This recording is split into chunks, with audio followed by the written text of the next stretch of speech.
우리를 주님의 품 안으로 항상 인도해 주시고 우리 주님의 사랑으로 우리를 감싸 안아 주셔서 감사드립니다. 하나님의 그 날개의 그늘 아래 거하는 저희들이 될 수 있도록 은혜를 더하여 주시고 항상 주님만을 바라볼 수 있는 순전한 믿음을 저희들에게 허락하여 주시옵소서.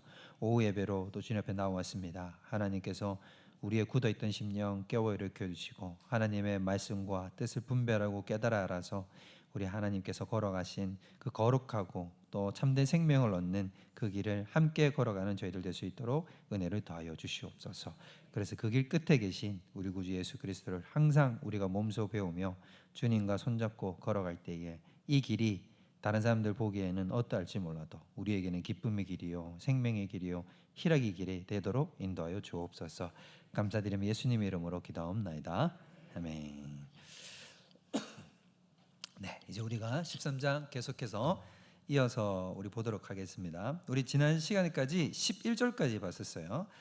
11절의 내용을 정리하고 우리가 오늘 보는 내용으로 넘어가는데, 이 내용을 넘어갈 때 오늘 우리가 본문으로는 읽지는 않았습니다만은 핵심 키가 되는 구절이 몇 절이냐면 12절 말씀이에요. 우리가 12절 말씀을 한번 다 같이 한번 읽어보겠습니다. 시작. 내가 진실로 진실로 너희에게 이르노니 나를 믿는 자는 내가 하는 일을 그도 할 것이요 또한 그보다 큰 일도 하리니 이는 내가 아버지께로 감이라. 자, 여기 말씀을 보면 예수님이 뭐라고 얘기를 했냐면 내가 진실로 진실로 너에게 말을 하는데 나를 믿는 자는 내가 하는 일을 그도 한다라고 얘기를 했어요. 이제 이 구절이 굉장히 핵심이고 그 뒤쪽에 보면 굉장히 수수께끼 같은 말을 하죠. 굉장히 풀기가 어려운 말인데 또한 그보다 큰 일도 할 것이다 라고 이렇게 얘기를 합니다. 그러니까 예수님이 말씀하시는, 예수님은 뭐라고 얘기를 하셨냐면 너희가 내 제자로서 너희가 나를 믿으면 너희가 내가 했던 일과 같은 일을 할 건데 심지어 어떤 일도 하냐면 더 큰 일도 할 거야 라고 이렇게 얘기를 하셨어요. 자, 요 말은 굉장히 많은 것들이 내포되어 있지만 우리가 좀 차근차근히 하나씩만 좀 정리를 한번 해보겠습니다. 먼저 처음으로 뭐라 그랬냐면 나를 믿는 자는 내가 하는 일을 그도 한다 라고 얘기를 했어요.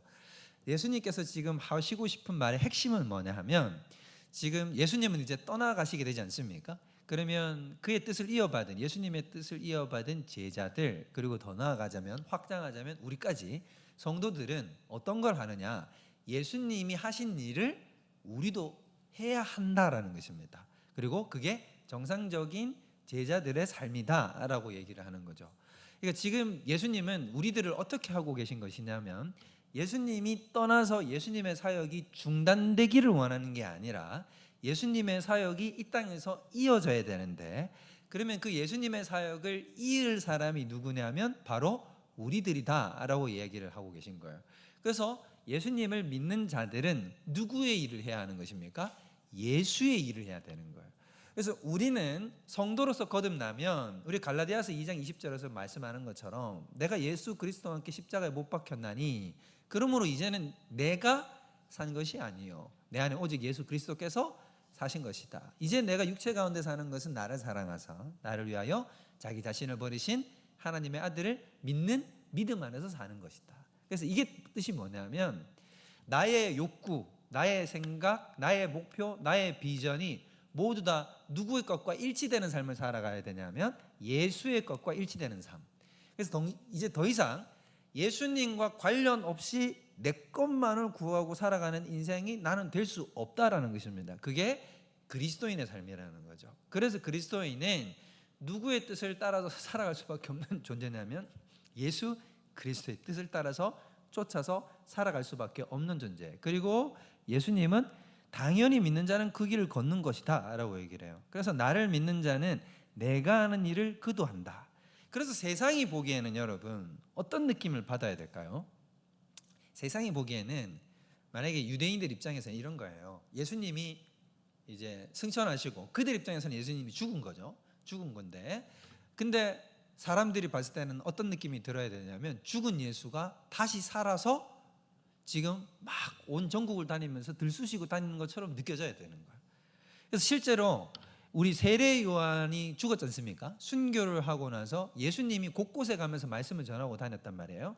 그리고 나니까 헤롯 대왕이 뭐라고 생각을 했냐면 예수님을 어떤 존재라고 생각을 했냐면 죽은 세례 요한이 부활하여서 세례 요한이 막 온 유대 땅을 휩쓸고 돌아다니는 거라고 생각했단 말이에요. 그러니까 마치 세상은 어떻게 또 느껴야 되냐면 예수님은 죽으셨는데 이 땅에 그의 제자인 우리들이 예수의 일을 곳곳에 가면서 예수님이 하실 것 같은 일들을 행하고 다니니까 마치 누가 되살아난 것처럼, 예수가 되살아난 것처럼 느껴야 되는 게 예수님의 근본 의도다 이 말인 거예요. 그래서 실제로 예수님께서 이제 이 일을 제자들에게 지금 이 땅을 떠나시기 전에 이렇게 말씀을 해주고 계신 거예요. 너희는 나를 믿잖아. 그러면 너희가 이제 앞으로 어떤 일을 하게 될 거냐면 나 예수가 하는 일을 너희도 하게 될 거야. 그래서 이게 여러분 조금 더 발전하면 이 얘기인 거예요. 그래서 우리 모두가 작은 예수 그리스도가 된다라는 말이 바로 여기에서 나오게 되는 거죠. 그래서 여기 보면 뒤쪽에 보면 그보다 더 큰 일도 한다라고 얘기를 했단 말이에요. 이건 실제로 문자 그대로 더 큰 일을 이야기하는 건 아니에요. 우리가 예수님이 이루신 일보다 더 큰 일을 할 수는 없습니다. 근데 이제 예수님이 말씀하시는 이 더 큰 일이라는 건 뜻이 뭐냐 하면 우리가 우리의 힘으로 예수님보다 더 큰 일을 할 수 있나요? 물리적으로 불가능하잖아요. 그죠? 그럼 여기서 말하는 예수님이 하신 일보다 예수님이 하신 일을 하기도 할 거고 그보다 더 큰 일을 한다는 건 예수님이 강조하려고 하는 건 뭐냐 하면 너희 속에 누가 일하는 모습을 보게 될 거냐면 나 예수가 일하는 모습을 보게 될 거다 이런 뜻이에요. 그러니까 예수님은 이런 방식으로 일하는 게 아니에요. 내가 너희들한테 사명과 미션을 줄 테니까 너희들 알아서 해봐 이게 아니에요. 이제 세상의 스승 같으면 그렇게 하겠죠. 그런데 하나님 예수님께서 지금 의도하는 건 뭐냐면 내가 너희들 가운데 다시 와서 내가 너희를 통해서 내 일을 실제로 내가 행할 거야 라는 얘기예요. 그래서 우리는 기독교는 이런 방식으로 일하는 게 아닙니다. 예수님이 미션을 던져주고 그러면 그 미션을 우리가 알아서 수행하는 방식이 아니라 우리는 일을 할 때 누가 내 안에서 일을 하도록 해야 되냐면 예수 그리스도께서 내 안에서 일을 하시도록 그렇게 하는 거예요. 그러니까 지금 아마 이 제자들은 이 메커니즘이 이 원리가 이해가 되지 않았을 거예요. 왜냐하면 지금 우리 입장에서는 우리는 이미 우리 속에 누가 들어와 계시냐면 성령님이 계시고 또 성령님은 예수의 영이시기 때문에 실제로 예수님이 우리와 함께 하신다고 해도 정확한 말이에요. 그러니까 이걸 우리는 몸소 체험하고 있고 예수님이 내 안에서 일하신다는 것이 무슨 뜻인지 우리는 겪어서 알지만 지금 제자들의 입장에서는 성령이 우리 가운데 임재할 거라는 사실을 전혀 눈치를 못 채고 있기 때문에 예수님이 떠나가시는데 우리가 어떻게 예수님과 같은 일을 하며 예수님보다 더 큰 일은 우리가 더 어떻게 하냐라는 생각이 들 수 있다라고 하는 거죠. 그러니까 지금 이 12절의 내용은 사실상 무엇을 전제해놓고 하는 말이냐 하면 여러분 16절부터 보세요. 자, 16절부터 19절까지가 무슨 말이냐 하면 성령을 보내주시겠단 말이거든요. 보혜사 성령님을 보내주시겠다. 그러니까 지금 여기에서 12절의 말씀은 결국엔 무엇을 전제하고 계신 것이냐면 이 땅에 우리들 가운데 누구를 보내주시겠다? 성령님. 그래서 성령님을 통해서 나 예수가 너희들에게로 다시 올 거다라는 얘기예요. 그래서 18절이 나오는 거예요. 18절 우리 다시 한번 읽어보겠습니다. 시작. 내가 너희를 고아와 같이 버려두지 아니하고 너희에게로 오리라. 분명히 위에는 뭐라 그랬냐면 16절에 내가 또 다른 보혜사를 너희들에게 주겠다. 성령을 보내주겠다라고 얘기를 했는데 결국엔 누가 오는 거다라고 얘기를 하고 있냐면 내가 너희를 다시 돌아와서 너희를 고아와 같이 버려두지 않을게 이렇게 얘기를 했다 이 말이에요. 그래서 결국 예수의 영은 성령이요 성령은 예수의 영이신 거죠. 그래서 그는 진리의 영이신 거예요. 17절에 그는 진리의 영. 근데 이 진리의 영이라는 걸 여러분 또 잘 들으셔야 되는데 진리의 영이라는 걸 또 진리를 가르쳐주는 영 이 정도로 생각하면 또 안 되는 거예요. 제가 거듭 말씀드리지만 자 14장 6절이 뭐였어요? 내가 곧 길이요 진리라고 얘기했었잖아요. 그러면 지금 예수님은 진리로 인도하는 분이 아니라 예수님은 진리 그 자체. 할렐루야. 아유 우리 너무 가르친 보람이 있습니다. 너무. 그러니까 딱 진리 그 자체이시다 이 말이에요. 그렇기 때문에 진리의 영이라면 또 진리로 인도하는 영이 아니라 누구시다 그냥 그렇지 예수님의 영 이렇게 해야 딱 맞는 거야. 그래서 우리가 사도행전에도 보면 성령을 어떤 영으로 표현하냐면 예수의 영이라고 표현해요. 이제 그 장면이 여러분 기억나실지 모르겠어요. 우리 바울이 자기는 자꾸 어디 쪽으로 복음을 전하려고 하냐면 아시아 쪽으로, 오늘날 터키 지역 쪽으로 자꾸 말씀을 전하려고 하는데, 딱 말씀에 문자 그대로 이렇게 되어 있어요. 예수의 영이 허락하지 아니하시는지라 해가지고 선교의 방향이 어디로 돌아가냐면 마케도니아, 지금 오늘날 유럽 쪽으로 넘어간다 이 말이에요. 그렇기 때문에 성령을 동시에 누구의 영으로 딱 묘사하냐면 예수의 영이신 것입니다. 그래서 이 영이 임재하셨을 때 20절이 오는 거예요. 20절 너무 멋있는 말. 한번 읽어보겠습니다. 시작.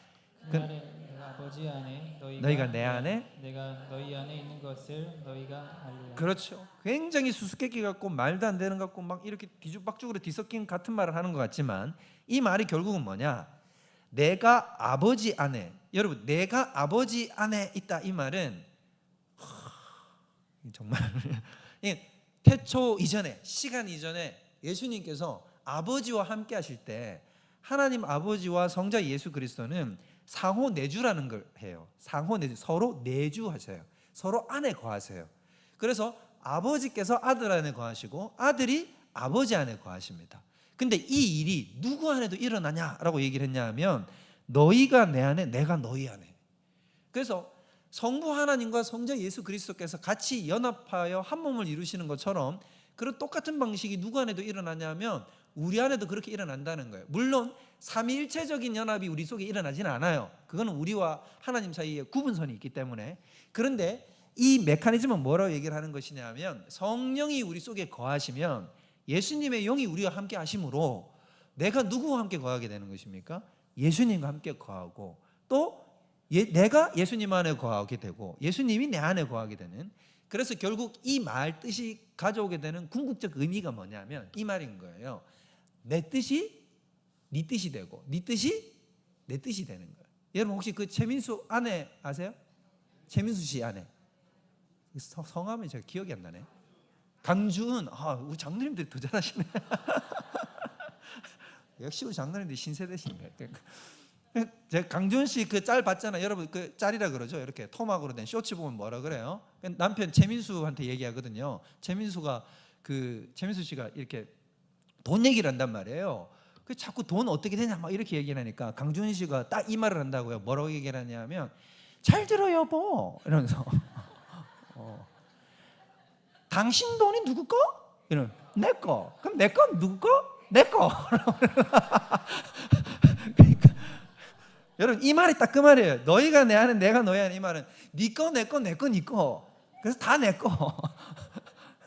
그래서 결국엔 뭐가 되는 거냐면 예수님의 것과 우리의 것이 그냥 하나가 돼 버리는 거예요. 그래서 갈라디아서 2장 20절 얘기하는 게 한마디로 이 말을 하는 거예요. 나는 어떤 삶을 살아가고 있느냐, 바울은 이렇게 얘기한다는 거예요. 나는 내게 없다 이 말이에요. 나는 내 거라고 주장할 게 없다. 내게 다 누구 거다? 예수님 것이고, 좀 더 나갈까?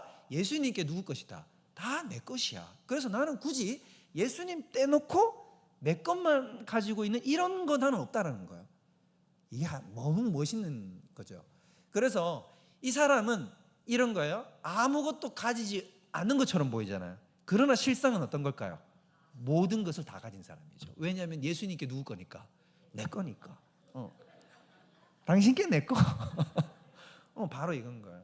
그래서 예수님이 얘기하는 게, 예수님이 진짜 우리에게 주고 싶은 건, 언뜻 들으면 여러분 이런 말들이 우리에게 사명을 주고 태스크를 줘가지고 너 열심히 일해야지 내가 너 위해 죽었잖아 이런 느낌처럼 보이지만, 여러분 다시 말씀드리지만 우리 하나님은 우리 손에서 뭘 받아내야 풍족을 누리시는 분이 아니에요. 우리로 하여금 어떻게 하시냐면 주님의 일에 참여하게 하셔서 주님의 것이 내 것이 되도록 만들어주시는 풍성한 삶을 누리도록 하나님이 초대해 주신 것이다 이 말이에요.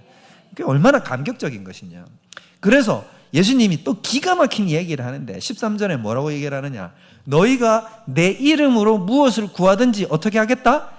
내가 행하겠다라고 얘기를 합니다. 그 다음에 14절에 한 번만 하면 또 못 알아들을까 봐 우리 예수님이 또 얘기하는 거예요. 14절은 다 같이 시작. 내 이름으로 무엇이든지 내게 구하면 내가 행하리라 라고 얘기를 했어요. 그래서 너희가 나 예수 그리스도의 이름으로 구하잖아. 그러면 내가 그것을 내가 직접 행해 줄게. 내가 그 일이 이루어지게 해줄게 라고 이렇게 얘기를 하시는 것입니다. 근데 여러분 이 말은 사실 두 가지 측면으로 다 알아들어야 돼요. 자, 우리가 주의 이름으로 구하면 이루어집니까? 안 이루어집니까? 이루어진다는 믿음을 가져야 되는 거예요. 그 믿음을 가지라는 게 맞아요. 맞는 거예요. 그것도 가져야 돼요. 그러나 또 동시에 한 가지 더가 있어요. 요거까지 알아야 이 말에 균형 잡히게 하는 거예요. 자, 예수의 이름으로 구한다는 것은 어떤 뜻이겠습니까? 내가 기도하는데 우리는 맨 마지막에 결국 이 말 때문에, 예수님의 이 명령 때문에 우리가 지금도 기도하고 나면 맨 마지막에 누구의 이름으로 마치죠? 그렇죠. 예수의 이름으로 기도합니다라는 그 문구를 붙이는 이유가 바로 여기 때문이거든요. 그러면 우리가 상식적으로 생각해 보자고요. 자, 예수의 이름으로 기도합니다라고 해서 기도를 마치려고 하면 앞에 기도 내용이 누구 뜻에 맞아야 될까요? 목사님 뜻에? 근데 내가 잘못 들은 거 아니죠? 예수님 뜻에 맞아야 되는 거죠. 자, 앞에 기도를 이렇게 하는 거야. 암흑의 권세를 하나님 가다가 그냥 귀에 콱 코가 처박혀갖고 코피가 쫙 나오게 해주세요. 그냥 그만 아주 그냥 내가 그냥 내가 얼마나 화장이 나는지 모르겠어. 그리고는 예수님의 이름으로 기도합니다. 이럴 수가 없잖아. 맨정신으로 깨어 있으면 이런 기도를 할 수가 없다 이 말이에요. 그래서 예수님이 이렇게 얘기한 게 아니라 너희가 나한테 기도하면 내가 다 들어줄게 이럴 수 있는데, 만약에 그렇게 얘기를 했다면 우리는 막 방금 얘기했던 그런 기도도 올려드릴 수 있는 거죠. 그런데 내 이름으로 기도하면 내가 응답할게 라는 얘기는 무엇을 전제해 놓고 있는 겁니까? 누구의 뜻대로 하는 기도? 그렇죠. 예수님의 뜻대로 하는 기도가 되었을 때. 그래서 너희들이 기도할 때 너희는 누구의 뜻대로 기도해야 된다? 나의 뜻대로, 나 예수의 뜻대로 기도를 해야 된다라는 것입니다. 이게 성도들이 가지는 믿음의 근거인 거예요. 능력의 근거예요. 그래서 우리 예수님이 이런 말씀하셨죠. 겨자씨 한 알만큼의 믿음만 있어도 이 산더러 바다에 빠지라 그래도 어떻게 된다고요? 바다에 빠진다고요. 여러분 믿으세요? 재미있는 이야기가 많은데 일단 요 얘기부터 먼저 하고 얘기해야 되겠죠. 그 말이 뜻이 뭐냐면 이 말이 이 말의 뜻인 거예요. 그냥 제가 지나가다가 저 밑에 있다가 여러분들 저는 권사님들 참 보니까 너무 안타깝기도 한데 우리 권사님들이 여기 우리 예배 드리러 새벽이든 수요일이든 저녁 예배든 이렇게 올라오시려고 하면 어때요? 언덕 올라오는 게 힘들잖아요. 그래서 이제 여러분들이 이렇게 생각하는 거예요. 언덕배기 저거 좀 없어져 버렸으면 좋겠네. 이렇게 해가지고는 마침 딱 성경을 봤는데 뭐라고 얘기를 했어? 산더러 옮기라도 옮긴다 그래서 내가 겨자씨만한 믿음이 없겠나 이래가지고는 하나님 저놈의 언덕 좀 팍 옮겨주소 딱 이렇게 기도하면 어떻게 될까요? 근데 여러분 요 말은 뜻이 뭐냐면 예수님이 의도하는 말은 이건 거예요. 만약에 산을 옮겨지는 것이 예수님의 뜻이라면, 그리고 그걸 내가 캐치했다면 우리 하나님의 뜻이 저 산이 옮겨지는 거구나. 그래서 예수님의 마음이랑 내 마음이 일치가 된다면 인간적인 시각으로 봤을 때 산이 바다에 빠지는 건 절대 불가능하잖아요. 근데 그런 불가능한 일일지라도 누구의 뜻이면, 내 예수님의 뜻이면 분명히 내가 기도하면 이루어진다라는 뜻이라 이 말인 거예요. 할렐루야. 그래서 여러분 예수님이 의도하는 거는 기적의 크기, 기도 응답의 크기는 너희는 상관하지 마라. 누구의 뜻이기만 하면 된다. 그렇지. 나 예수의 뜻이기만 하면, 그리고 니들이 내 마음을 읽어서 우리 예수님의 마음이 저것이구나 라고 이렇게 읽기만 하면, 같이 그래서 함께 기도하게 되면, 같은 마음을 탁 하면, 그러면 예수님이 그 일은 내가 무조건적으로 이룬다 이 말인 것입니다. 그래서 여러분 절대 응답되는 기도를 하고 싶거든, 무조건 100% 응답되는 기도를 하고 싶거든, 누구의 뜻대로 기도하면 되는 거야? 그렇죠. 예수님의 뜻대로 하는 기도를 하면 된다 이 말이에요. 그러면 여러분 제가 전에도 말씀드리지만 우리가 우선적으로 구해야 되는 기도의 제목은 어떤 기도의 제목들을 구해야 되겠습니까? 우리가 성도로서 살아갈 때 우리의 답답한 지점이 뭐냐면, 우리는 계속해서 반복적으로 구하는데 하나님은 어떤 것 같아요? 응답을 하는 것 같아요? 침묵하시는 것 같아요? 침묵하시는 것 같잖아요. 입 딱 다물고는 가만히 계신 것 같거든요. 근데 이 싸움을 이제 조심해야 되는 거예요. 그러니까 우리가 어떻게 해야 되냐면 여러분 그냥 전략적으로 기도를 해야 돼. 전략적으로. 자, 우리가 죄성이 있기 때문에 우리도 어떤 게 있냐면, 우리도 아까 갈라디아서 2장 20절처럼 바울처럼 내 안에 사는 것이 예수 그리스도니 이렇게 탁 해가지고 나는 주님과 마음이 하나져서 합해져서 이러면 너무 좋겠지만, 우리가 그렇지 않은 게 있잖아요. 그러면 그렇지 않은 기도의 제목들을 막 구해가지고 시간 낭비를 먼저 하지 말라는 거예요, 제 말은. 자, 그러면 하나님이 너무 찰떡같이 잘 들어줄 것 같은 기도 제목은 어떤 게 있겠습니까? 자, 예를 들면 이런 거죠. 하나님, 제게 성령 충만 주옵소서. 우리 주님의 뜻일까요, 아닐까요? 주님 뜻이겠죠. 하나님, 제가 복음 전할 수 있는 자가 되게 하옵소서. 주님 뜻일까요, 아닐까요? 점점 목소리가 작아지세요. 하나님, 제가 예배 드릴 때 저는 담임 목사님 말씀이 잘 이렇게 이해를 잘 못하겠어요. 저는 좀 듣는 귀도 아둔하니까 하나님, 제게 좀 알아들을 수 있는 귀를 좀 허락해 주세요. 이러면 하나님이 어떡할까요? 너무 좋게 알아들어주게 해주시지 않겠습니까? 그러면 뭐부터 구해야 돼요? 그렇게 하나님이 들어줄 것 같은 기도 제목부터 빨리 구하라고요. 근데 우리는 무슨 기도 제목부터 붙들고 있냐면 응답되지 않을 것 같은 기도 제목부터 붙들고 그걸 10년, 20년 계속 붙들고 있는 거예요. 그러니까. 근데 여러분, 딱 전략적으로 행동해야 된단 말이에요. 지금 뭐부터 기도했냐면 성령 충만 구하고 우리 교회 부흥 놓고 기도하고 하나님, 내 신앙이 더욱더 자라기를 원합니다. 이런 거 놓고 기도하면 하나님이 얼마나 예뻐하겠냐고. 딱 예수님의 이름으로 기도합니다. 떨어지기도 전에 어떻게 하는 거예요? 성령부터 붓고 거예요, 우리 주님은. 그러니까 하나님께서 우리에게 들어 응답하실 것들을 먼저 기도를 하십시오. 그러면 놀라운 일이 또 뭐가 일어난 줄 아십니까? 내가 10년 동안 붙들던 그 어리석은 기도의 제목이 자연스럽게 사라져버립니다. 내 마음속에서 더 이상 그 갈등이 일어나지 않아요. 왜냐하면 성령 충만하고 아버지 말씀 듣게 하고 깨달음 받았으면 그게 주님 뜻이 아니라는 걸 그렇죠, 찰떡같이 알아듣지 않겠습니까? 그러면 아버지 마음과 내 마음이 자꾸 일치가 되는 거예요. 이렇게 핀트가 맞춰지는 거죠. 그래야 성도가 능력이 있는 것입니다. 그러면 그 성도는 기도하는 것마다 어떻게 되는 거예요? 응답되고 간구하는 것마다 막 산이 들어서 바다에 빠지는 역사가 나타나는 것이다, 이 말이에요. 그러니까 하나님께서 원하시는 기도의 제목을 올려드려야 된다. 그걸 오늘 예수님이 뭐라고 얘기를 하셨냐, 이렇게 얘기를 한 거예요. 바로 14절 밑에 뭐라고, 이 14절 15절이 붙은 이유가 바로 여기 있는 거예요. 15절 우리 읽어보겠습니다. 시작. 너희가 나를 사랑하면 나의 계명을 지키리라. 그렇죠. 이게 있잖아요, 여러분. 그냥 오늘 이 말씀을 보잖아요. 이런 설명이 없이 이런 말씀을 보면 14절에 내가 내 이름으로 구하면 무엇이든지 이루어질게 해놓고는 갑자기 15절은 생뚱맞게 나 사랑하면 내 계명 지킬 거다. 그러니까 이 말이 갑자기 예수님이 이 말하다가 왜 논리적 연관성도 없는 이 말을 할까, 이런 생각이 들거든요. 근데 그 말은 뭐냐면 예수님이 연관성이 없는 따로 떨어진 말을 갑자기 생뚱맞게 하시는 게 아니라 철저히 논리적으로 연관되는 거예요. 앞쪽에 뭐라 그랬냐면 내 이름으로 구하면. 근데 우리는 이제 알잖아요. 그게 누구 뜻대로 기도하면. 그렇죠. 예수님의 뜻대로 맞는 기도를 하면 내가 다 응답되겠다. 그래서 예수님이 그 뒤에 붙인 뭐냐면 나를 사랑하잖아. 너희는 나 사랑한다 그러지 않느냐. 나를 사랑하면 너희는 어떤 사람이 되는 줄 아냐? 실제의 삶에서 어떤 삶이 나타나는 줄 아니? 너희는 내 계명을 지키는 사람이 돼. 이 말이 뭐냐면 계명을 지키는 사람은 자연스럽게 누구 뜻대로 가는 사람이에요. 예수님의 뜻대로, 하나님의 뜻대로 가는 사람인 거죠. 그러니까 이 사람은 당연히 예수님의 뜻대로 기도하는 사람이 되는 것입니다. 그래서 중요한 게 이 말씀하는 거예요. 너희가 나를 사랑하면 나의 계명을 지키리라. 이게 얼마나 중요하든지 말씀을 다시 한번 보세요. 여러분들 성경 말씀 보면 똑같은 말, 비슷한 말이 15절에 나왔죠. 21절 보세요.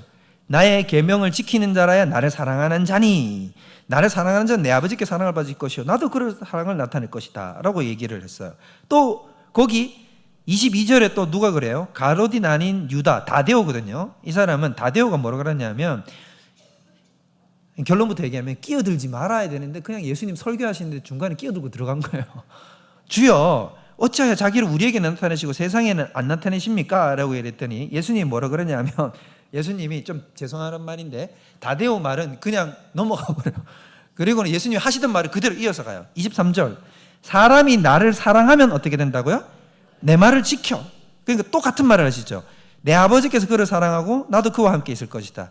또 24절에도 뭐라 하냐면 나를 사랑하지 아니하는 자는 내 말을 지키지 않는다라고 얘기를 했어요. 그래서 결국에는 15절과 같은 말을 15절, 21절, 23절, 24절 계속 얘기하시는 거예요.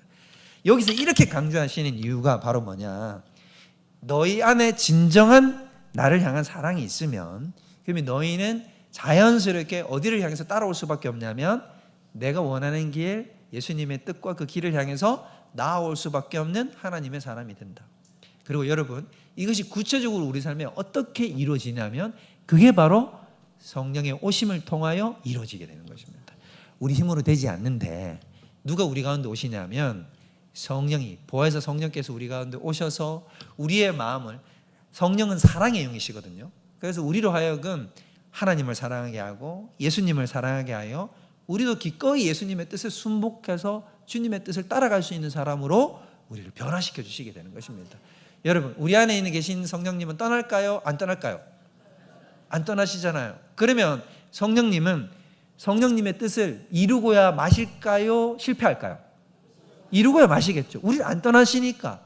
그러면 여러분, 한 개 더 물을게요. 조금 더 나가면, 여러분 이런 걸 알면 이제 여러분들이 이제 아주 이제 더 한 단계 성숙하는 건데, 그럼 잘 보세요.